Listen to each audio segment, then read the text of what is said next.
This video is brought to you by MoviePalette.com and enter ROOM15 for 15% off of your palette.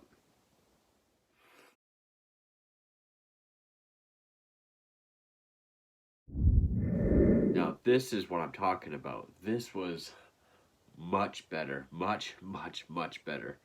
It could have been half as good as this and I would have been thrilled compared to what I watched last night. So I'm continuing my marathon or run through of real life serial killer films, and my original plan was to watch all alike killer films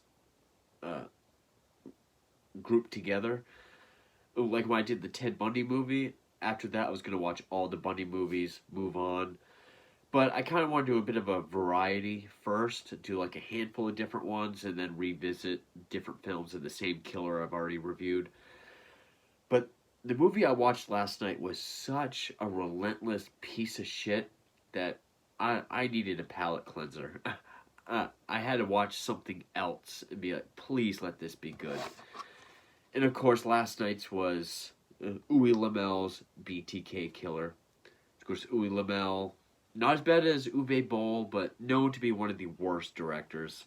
And in the mid-2000s, he did a slew of these direct-to-video serial killer movies. And I was hoping, please let one of these 3 BTK films I have be good. So I decided I wasn't gonna watch the Kane Hodder one because I knew that was fictionalized. And I figured this wasn't gonna be very good. But I have heard that serial killer TV movies are usually the better ones. I mean, The Deliberate Stranger with Mark Harmon playing Ted Bundy, known to be the best. To Catch a Killer with Brian Dennehy playing Gacy, known to be the best Gacy movie. Helter Skelter, the 70s version with Steve Railsback, known to be the best Manson movie. And this is a made-for-TV movie, and I really like the actor playing BTK in this, Greg Henry, who's been in a lot of stuff. Most popular thing I can think of that people might know, he's the mayor from Slither. He's been in a bunch of things. I really like him as a character actor. And it's the 2005 made-for-TV movie, The Hunt for the BTK Killer. Now, based on the cover, you would think, okay, this is probably going to be just as bad as that. I was surprised, and I'm going to put some photos up here comparing Greg Henry and Dennis Rader. This movie was really good. Now, I can see why some people might not like it, because as the title suggests, it is more about the hunt for BTK, not his kills. It's not a biopic. You know, we don't follow Rader going through his life and how he became a serial killer, his crimes, getting caught, being sentenced. It's not that kind of movie. And not all 10 murders of his are mentioned, but we do get some flashbacks to his murders. And it does jump around a bit. It jumps around between his 2005... Well, eventually we see his arrest, but it goes back and forth between his 2005 court confession and 2004 leading up to his capture. All the letters that he sent, what law enforcement trying to track him. It is more of a police procedural, maybe more of like a CSI or Criminal Minds type episode. But Rader is a main character in it, and very briefly, like during the confession scenes where we get flashbacks to his murders, but other than that, it really is just a back and forth between law enforcement trying to catch him and Rader in his day-to-day life, you know, as a member of his church, becoming president of his church, which was true. They do show that. Being a dog catcher, which he was, a very strict one at that, and being a devoted husband and going out into his shed, doing his BTK stuff, looking at his trophies, doing stuff with dolls, writing all the letters, writing his autobiography. So if you want to go into it thinking that you're gonna get like an actual serial killer movie, you're probably not gonna like it. But like the Dahmer Netflix show, this is one that will separate the true crime enthusiast and just the surface level. I just want to see the murders because they're thrilling people. Like true crime enthusiasts want the story. People that think they're into serial killers or think they're into true crime just want to see the horror stuff because they think it's a horror story. So this is another example of one that will separate those people. And I thought this was very well made, very well acted, especially for Greg Henry. Every time he's on screen, he steals it, especially during his brief confession scenes and at the end, his interrogation. Now, I could be wrong, but I think Greg Henry has blue eyes, but he has these brown contacts. I think maybe he does have brown eyes, but I never noticed it before this. But his eyes look crazy intense in this film. So before I kind of do a brief clip note of Dennis Rader, which I did it for my last review for that piece of shit movie. It didn't deserve it. I should have saved it. But for those that missed it. But before I get to that, it aired on CBS October 9th of 2005, just months after Rader was arrested. He was arrested in February of 2005. So this was written, made, and put on TV, 6 months later? Which, it's based on the book Nightmare in Wichita by Robert Beatty, who is a character in this. And it plays on the idea that his release of the book, which came out in 2005, might have prompted BTK to come out of hiding and start taunting the media, start taunting Wichita again. So it plays on that idea. And it was directed by Stephen Kay, written by Donald Martin and Tom Towler. Music by Tree Adams, which the music, it was kind of bombastic, but it fit. It was very interesting. Bobby Bukowski did the cinematography. It's only 88 minutes. It's a very short TV movie. But the cast, as I said, Greg Henry as Dennis Rader, it's one of the best real-life serial killer performances that I've seen. Now, I do still need to see Mindhunter, which I'm actually going to be starting that this weekend. I'm sure that's better and better quality of film or show. I don't doubt it. But from what I've seen so far, Greg Henry as Rader is one of the best real-life serial killer performances that I've seen. Both in looks, mannerisms, even his accent a bit is spot on. And just his whole demeanor, and he really nailed Dennis Rader in this. Robert Forster from Jackie Brown, he plays Detective Jason Megita, who I think might actually be a composite character, because I haven't seen anything about a real-life Jason Megita. I think he's partially inspired by or based on Ken Landwehr, if I pronounce that correctly. He was one of the detectives that helped crack the case. He actually died at the age of 59 in 2019. But he's also shown with a partner, so I think the two of them might also be based on Dana Gouge and Kelly Otis.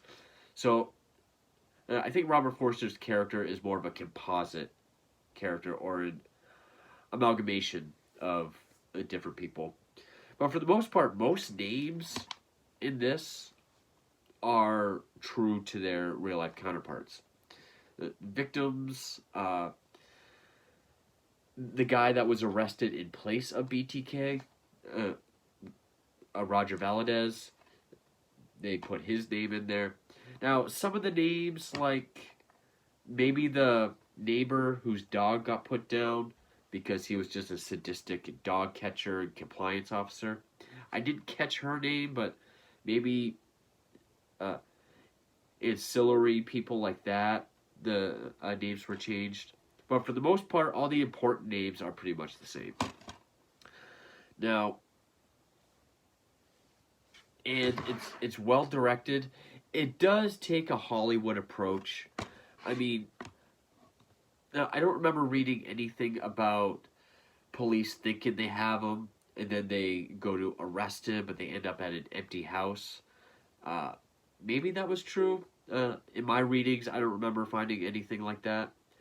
But they do that Silence of the Lambs editing where like it shows Raider getting ready for the day, kissing his wife goodbye as police are approaching the door, kind of going back and forth, but then you find out they're at an empty house.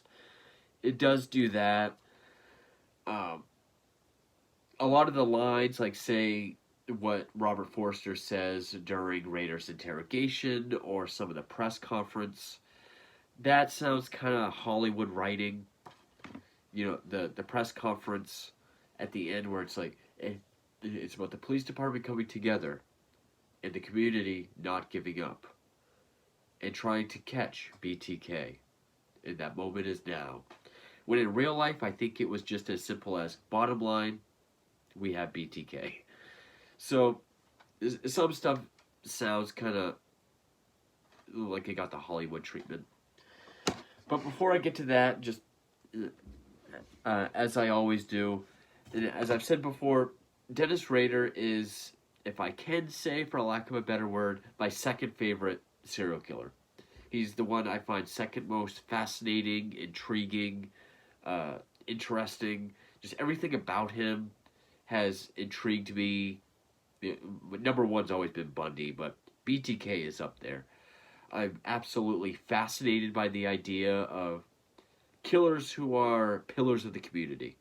And BTK was the absolute pinnacle of that.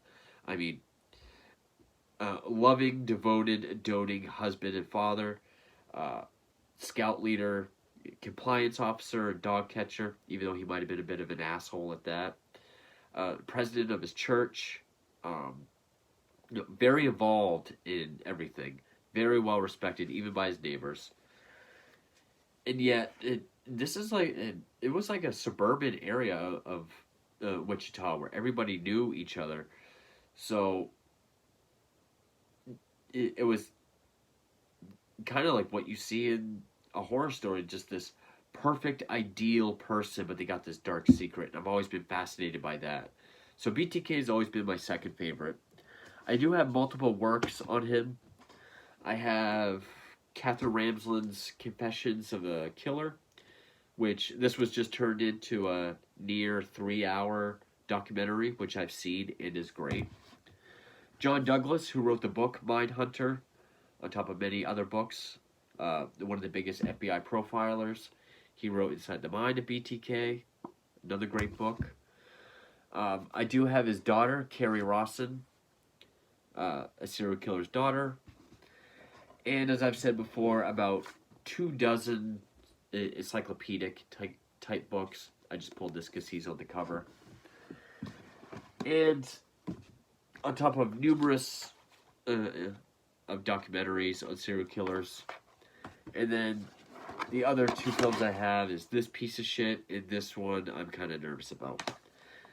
And as I said in my review for the Uwe Lamel film, stuff it loosely based on or modeled after BTK has been very good.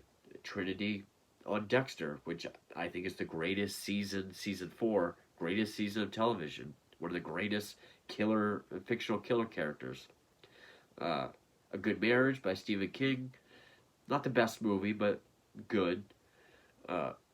Francis Dollarhide of Red Dragon. The fact that he killed an entire family, that's Red Dragon's MO. That was inspired by BTK. So a lot of the inspirations are turned out to be better than movies actually based on it, but this was still pretty good. So real quick, Dennis Rader was born in 1945. Found out at an early age he had a thing for bondage and sexual sadism. He killed animals as a kid. And between 1974 and 1991, he killed 10 people. He came up with his own name, BTK, Bind, Torture, Kill, by sending letters to the press, the police, making phone calls to the press and the police. It was actually one of the letters where it says, bind, my code, bind them, torture them, kill them, BTK. Some people say maybe it was to help him compartmentalize what he was doing, or because of his fantasy of being some kind of secret agent, which he did have, that he called all of his crimes projects, Project Foxhole, where I believe he had 7 projects where, his first project was the Otero family, where he killed mother, father, and their 2 youngest kids, aged 9 and 11. That was January of 74. Then I think it was March or April of 74, he killed Catherine Bright. He tried to kill her husband, but he managed to run away and survive. Then he had 2 projects in 77, and then I think one in 86, 87, and 91. And then after 91, he vanished. There were no crimes, there was no contact for 14 years, or 13, when he started up again in 2004, and then in 2005 led to his capture.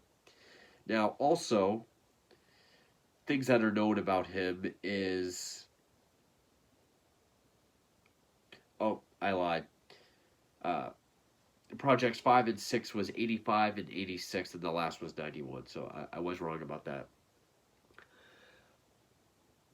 And this movie doesn't really show it. It shows how he hides his trophies and everything in his shed, but he had things called hidey holes, which were all these places around Wichita that he could hide trophies or drawings. He had drawings of these torture chambers of a silo or a house. He would have what he called hotel parties, where he would go to a hotel, wear a creepy female mask and wig, underwear of his victims, and take pictures of him tied up, gagged, bound, hanging, to look like his victims. He used that as a sort of vice. And his demeanor in court was very nonchalant. He told the story of what he did like he was explaining to someone, about his day. He was known to be very cold about the whole thing. He was sentenced to 10, he got 10 life sentences for all his murders. Eligible for parole after 175 years, which will be in 2180. So he'll be, I think, 235 years old.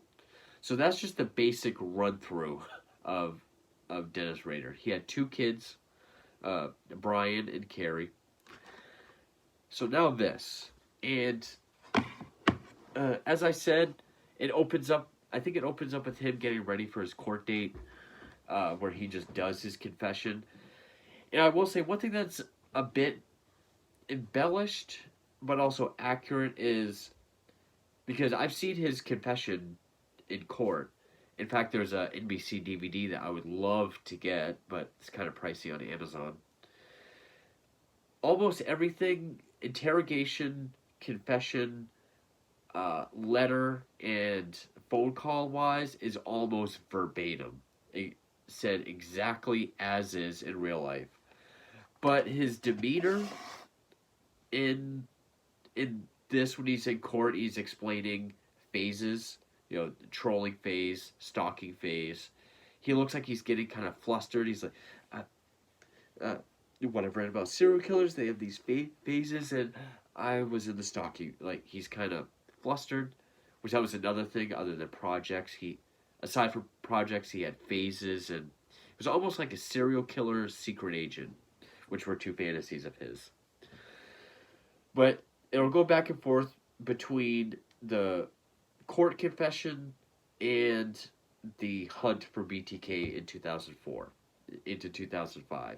The only time we see anything from the 70s and 80s is during the court confession where we get these flashbacks where it will kind of switch to like a dark, gritty, kind of like in CSI when they show you what happened.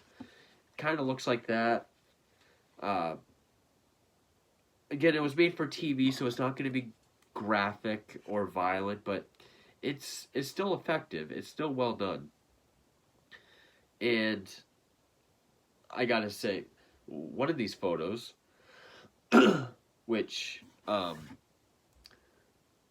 the comparison of the two in court, they have the same suit, the same goatee.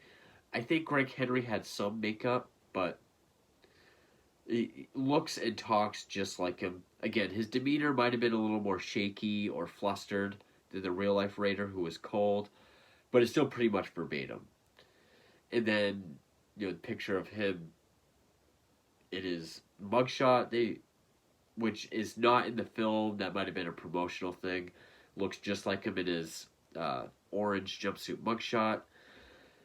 And then when we see him as the compliance officer, which is this, again, looks just like him. I cannot praise Greg Henry enough. Now, it does kind of feel a bit procedure heavy, but that's the kind of movie that it is. Occasionally it will show Raider going into his shed, looking at his trophies, or even wrapping a stocking around his neck and choking himself. It shows him creating some of the packages that he sent, involving Barbie dolls with either like a plastic bag on her head or rope around her neck into like a little PVC pipe, which were things he actually sent. Now, in March of 2004, or it shows in March of 2004, he sent a letter containing photos, dead crime scene photos, and driver's license of Vicky Waverly, which it was at that moment it confirmed her as a BTK victim. They were not sure at the time. There was the press conference where they say, because he was sending chapters of his autobiography called the BTK Killer. Every time he sent a package, there was like a new chapter. And there was a press conference where he gave his criminal profile because he did study psychology. He, to a point, I think he studied it recreationally. But he did send all this information to throw them off, like, oh, I was born in 1939 when he was actually born in 1935. Father died in World War II. I was raised by a single mother. Most of that is true, or at least the things he says. The movie, well, it says he was raised by his grandparents because his mom worked, but in the movie they say father died in the war, raised by a single mother. But it did show that, and because of that, they aged him like in his 60s, and somehow this guy, Roger Valadez, became a suspect. They arrested him. It shows that. It shows Raider being made the president of their church. Now, and then once it really gets going, it does show, well, before I say that, it does show how strict he was as the compliance officer. He would go to people's lawns and take out like a tape measure. Even if it was like a centimeter off, he'd be like, you got to cut this or else I'm going to have to fine you. If dogs were outside, he'd take them to the pound. And one neighbor did say that the dog got put down because he was refusing her phone calls. And he did it because of the control. Control was big with him, and it was his way of dominating people around him in a legal way, I guess. And there is the scene where that neighbor says, why are you doing this? How could you do this to me? And he just gets up. He's like, because I can. Now, one of the most famous packages was the one at the Home Depot parking lot which it was supposed to be in a cereal box, I think a Toasties box. He said he was going to leave it in the bed of a truck, but the owner saw it, thought it was garbage, threw it away, so he had to send another one. But it does show that surveillance footage picked up a figure, putting that in the truck, and then going into a Jeep. That happened in real life. The package was then later found. Rader went back and recovered it because he asked, like, why did you get my package? And so then I think that's the one he left leaning against a stop sign. It does show one package being found by some bleachers, outside bleachers. The one that contains the Barbie doll with the plastic bag and Nancy Fox's ID. But that package was found taped to a stop sign. And then the redo of the Home Depot one was found leaning against a sign.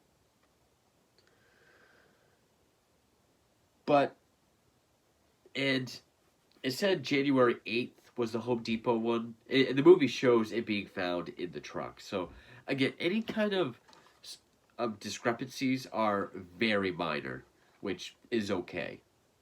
I know it was probably done for time. I mean, film-wise, it probably would have just been easier to have the package be found in the truck instead of having to set it all up again. So the movie does show that plan going accordingly. They found it in the truck. They looked at this surveillance footage. They see a man putting it in the truck, going to a Jeep Cherokee. So they know it's a Jeep Cherokee. It shows them getting the letter asking if floppies can be traced, in which, of course, they lie to him. Also, it shows them getting the Odie's box that has another chapter in the Barbie doll tied to a drainage pipe that's supposed to represent one of his Otero victims. It does show him beginning to stalk a new victim, his tentative 11th victim, which he did talk about. He said he was just getting into the stalking phase at that point, but then he was arrested. So it does show that the floppy was a purple one, where he went to his church to make whatever it was he put on there, his new letter. They were able to trace it to the church that he made it at, that he was president of. They could see some sort of username, said Dennis. So they went to the church, found out Dennis was Dennis Rader. They put him on surveillance, or they watched him. And the final thing that nailed him, which it does mention, Robert Forster does do some voiceover. They were able to get DNA samples from Rader's kids, one of which was a pap smear of his daughter Carrie, and that pap smear is what gave the DNA match for the DNA they found at crime scenes. So it was then they knew they could move in, and he was arrested driving his compliance officer van, which I do like this scene. It's a bit Hollywood when all the cars and trucks are pulling out in front of him, and he's just kind of like it's finally happening. You boys finally figured it out. And then, they take him out, cuff him, stand him up, and then they say, Mr. Rader, do you know why we're arresting you? And he just says, I have my suspicions as to why. I think which is what was said, but if I'm not mistaken, they asked him that when they initially pulled him over and he was still in the van. I could be wrong, but I think that's how it was. And then it shows him in his interrogation, which it will keep changing all these timestamps, saying his interrogation was 30 hours. I don't know if it was that long, but it does shed a little bit of light on stuff throughout his life. He tortured animals, he had a thing for sadism, talking about phases, Project X, Factor X, which is the killer part of his brain. He had Factor X. and all these different cuts saying how long he's been in interrogation. Then magically, when it says interrogation hour 30, that's when we get Robert Forster's big "How could you do it?" speech, very Hollywood sounding. And then it shows him again in the court confession being sentenced. And again, I cannot commend Greg Henry or the costume department, because his white suit, his goatee, the hair, everything, the the set design doesn't look like the courthouse, but he himself does, and that's really what matters. And then there's just some end text that says, you know, he couldn't get the death penalty because Kansas got rid of the death penalty in '94, which all of his murders took place prior to, which is true. They wanted him to have the death penalty, but because when they changed it in '94, they couldn't give it to him. But he was found guilty and convicted of 10 life sentences. He was given 10 life sentences and is not eligible until 2180, excuse me. Uh, February 26, 2180, when he'll be 235 years old. So maybe he'll get it. But, so yeah, if anything at all is changed, one, it's very minor, which I've come to terms with any kind of based on a true story movie. There's going to be changes. It's going to happen. Nothing's going to be 100%. But if they're just minor things, like maybe ancillary character names, or the fact that the Home Depot truck cereal box wasn't thrown away and he had to set up a new one. It was just found in the truck the way it was supposed to be. Stuff like that's fine. It doesn't change anything drastic or anything. The performances all around, very well done, especially Greg Henry. He was amazing in it. The scenes where he can just talk a lot, like his interrogation or the court confessions, those are the highlight. That's the highlight of the movie. And again, people might complain because it just shows him in his day-to-day life.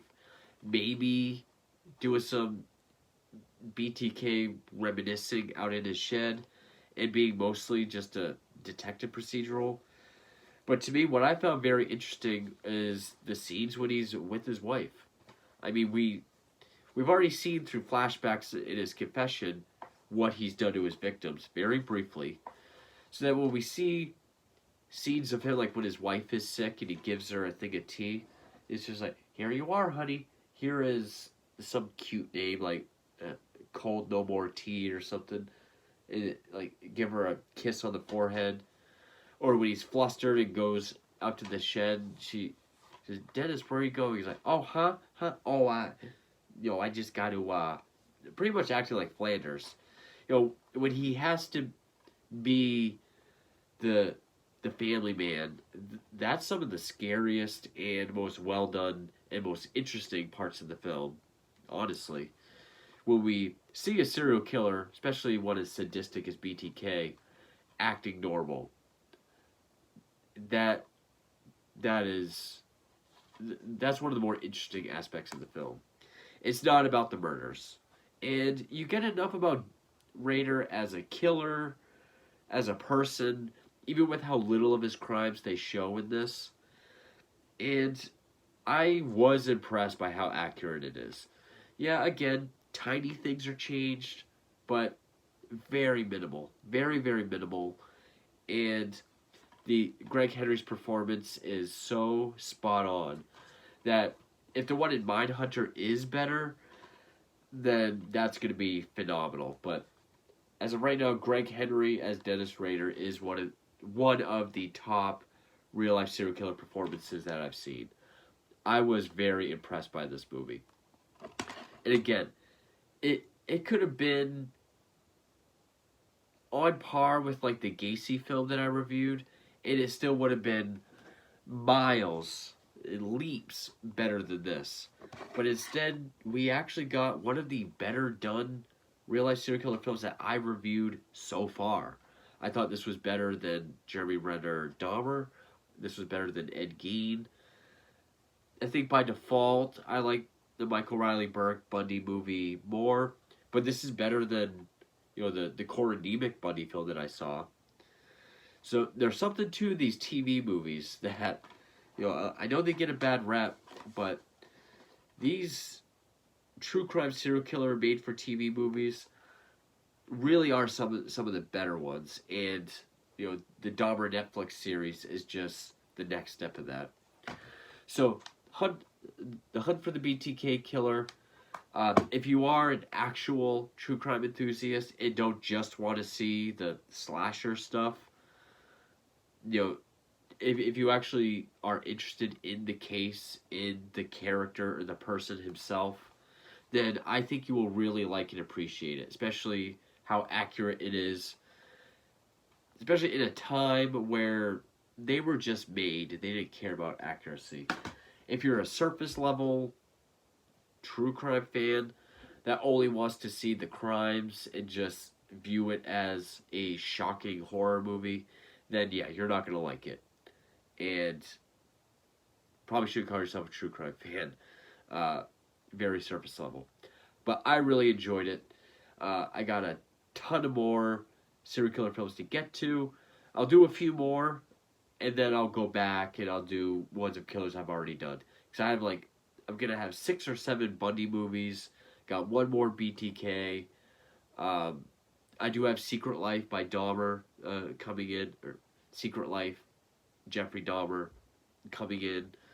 So I'll start repeating killers after I do a few more. So stay tuned for those, and thank you for watching.